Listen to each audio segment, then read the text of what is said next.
Bene data bakundwa b'umwami Yesu Kristo, mwese abakurikira izi nyigisho tubahaye ikaze mu biganiro bya Saveur Divine. Ibi biganiro mu bitegurirwa n'abavugabutumwa bwiza batandukanye, akaba ari umuhamagaro ugendera ku ijambo ry'Imana byanditse mu gitabo cy'ubutumwa bwiza uko bwanditswe na Matayo ibice 24 umurongo wa 14. Kandi ubutumwa bwiza bw'ubwami buzigishwa mu isi yose ngo bube ubuhamya bwo guhamiriza amahanga yose, nibwo imperuka izahera ko ize. Ibi biganiro mubikurikira ku channel ya YouTube yitwa Saveur Divine. Tubifurije kugubwa neza. Imana Data ari nayo So ibaha umugisha.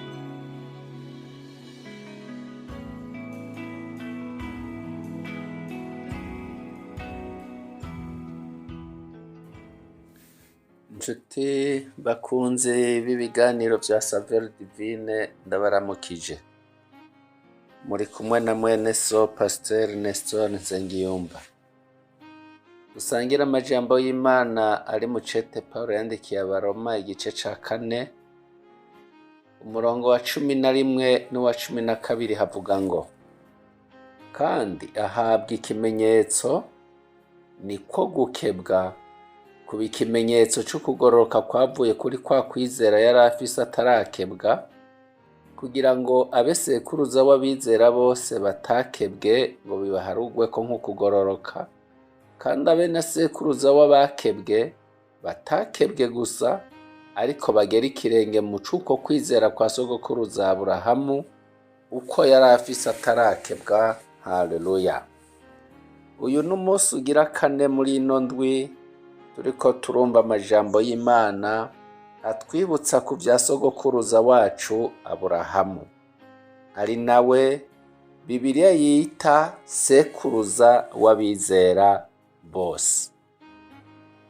Uyo Aburahamu tumufise ko ibintu byinshi dushobora kumwigirako, ariko uyu munsi tuvuge ko ari we sekuruza w'abizera bose.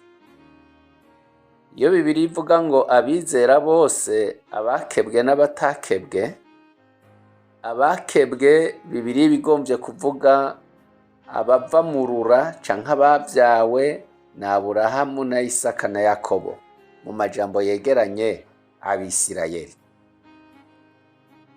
Ariko abatakebwe nabo ni abantu bose bari mu bihugu byose byo ku isi, ariko batava mu ruvyaro wa Isirayeli. Bibiliya rero itubariye ngo uyu sogokuruza w'abizera bose ari we Aburahamu, niwe Imana yahaye ikimenyetso cyo gukebwa, kugira ngo arushirize kuba sekuruza w'abakebwe n'abatakebwe. Uko Bibiliya itubariye ngo ukwizera yakugize atarakebwa.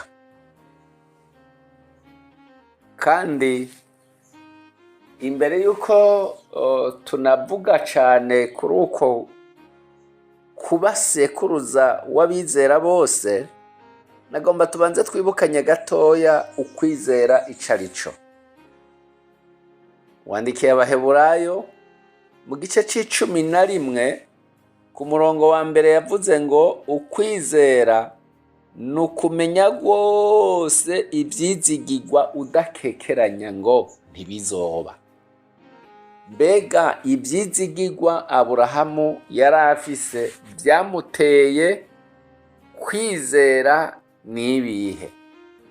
Tubisanga mu gitabo c'Itanguriro mu gice ca 12 kuva ku murongo wa mbere kugeza ku murongo wa 3 havuga ngo: Uhoraho arabwira Aburahamu ati, va mu gihugu canyu no mu bwoko bwanyu no mu nzu ya so, uje mu gihugu nzokwereka.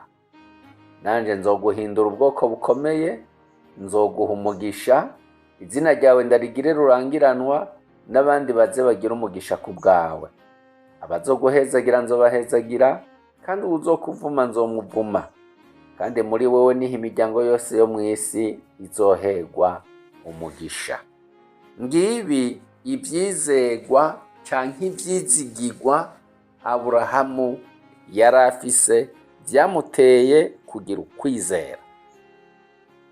Mu murongo wa mbere tubona Imana imubarira kuva mu gihugu ciwe, mu bwoko bwiwe no mu nzu ya se, akaja mu kindi gihugu. Iryo ni itegeko.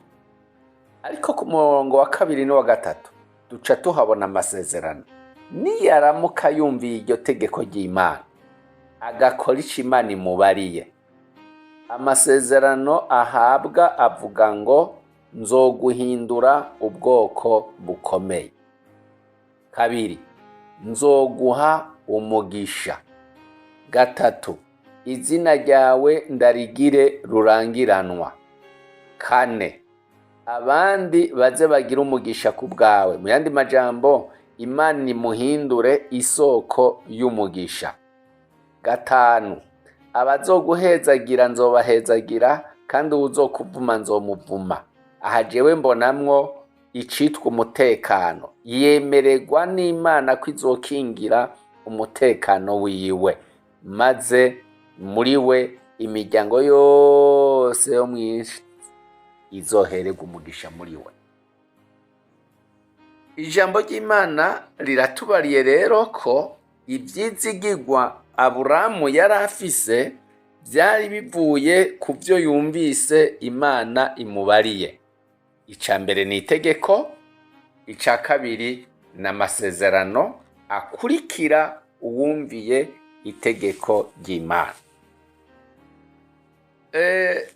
Pawulo yandikiye Abaroma mu gice c'icumi kuri uriya murongo wa 17 yavuze ngo nuko ukwizera kuva ku kumva, n'ukumva kuzanwa n'ijambo rya Kristo. Aburahamu atarumva ntiyizeye, ariko amaze kumva na cane cane akamenya ko ari Imana ibivuze, yarizeye. Uko kwizera kumushira ahantu ho gushira mu ngiro ivy'Imana imubariye, ashira mu bikorwa. Nariyumviriye kuri aya majambo nsanga icamugize sekuruza w'abizera bose. Yabanje kwizera atarakebwa, mu nyuma ahabwa isezerano ryo gukebwa.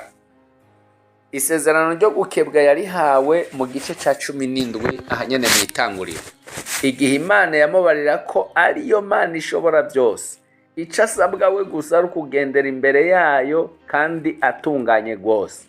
Noneho rero Imana imuha isezerano ryo gukebwa, circoncision, kugira ngo rimutandukanye n'ayandi mahanga. Kandi ni n'uwo munsi nyene muri iki gice ca 17 mu itanguriro yacimuhindura izina, imwita Aburahamu. Iryo zina risobanurwa ngo sekuruza w'amahanga menshi. Aburahamu rero bimuha kucaba sekuruza w'abizera bose, abatakebwe n'abakebwe. Ariko Bibiliya yatubariye muri cya gice ca 4 mu Baroma ngo atari abakebwe gusa, ngo nuko bitwa Abisirayeli, ngo nuko bari mu isezerano, oya, ahubwo bagera ikirenge muri uko kwizera kwa Aburahamu. Kuko gukebwa vyonyene ataco vyobamariye mu gihe atakwizera boba bafise. Ariko twibuke ngo Bibiliya yavuze ngo ukwizera kuzanwa no kumva. Aburahamu amaze kumva arumvira, nkuko tumaze iminsi tuvyumva mu ijambo ry'Imana. Ariko kandi uko kumvira niko kwatumye abasekuruza w'amahanga menshi. Nukumva gufatanije n'ukumvira, mu yandi majambo nukumva hanyuma ukizera, wamara kwizera ugashira mu bikorwa ico ijambo ry'Imana rikubariye. Ukwizera kwa Aburahamu kwagiye kurongerekana kugeza aho ukwizera kwatumye amenya ngo iyasezeranye ntishobora kubesha. Bituma na Sara naho yari yaraciye, naho yaza, Bibiliya mbere imwita ngo yari yaramaze kuba kaheze, ntiyagabanuka ku kwizera, amenya ngo iyasezeranye ntibesha, no kubikora izobikora, kandi Sara igihe kigeze aravyara. Ukwizera yagize kwatumye n'igihe Imana yamugeza ngo atanga umwana wiwe Isaka kw'ikimazi, ngo yavuze ati jewe ndazi ko Isaka niwe Imana yansezeraniye ko izompera umugisha kuri we, none ko ari yivuze ngo nindamutange, ni Imana ishobora no kuzura n'abapfuye, no kumuzura irabishoboye. Reka rero natwe tuze kwiyumvira ngo mbega tweho twabwiwe iki? Hariho amasezerano menshi dufise adutera ibyizigiro, ayo tubona mu ijambo ry'Imana.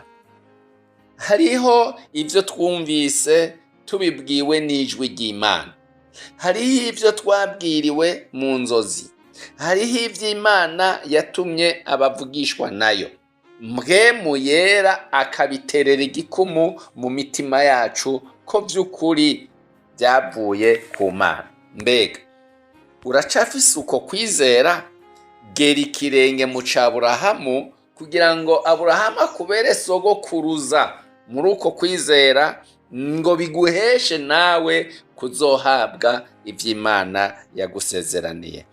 Nshuti mwene data, ndakwipfurije rero nawe kugumya ivyo vyizigiro no kugera ikirenge mu ca Aburahamu sogokuruza wawe mu kwizera, kandi Imana itabesha, ntizobura kugushitsako ivyo yagusezeraniye. Imana ikumpera umugisha, Imana igushitse kwa amasezerano, kandi ukwizera kwawe kongerekane, mu izina rya Yesu Kristo umwami wacu. Amen. Amen.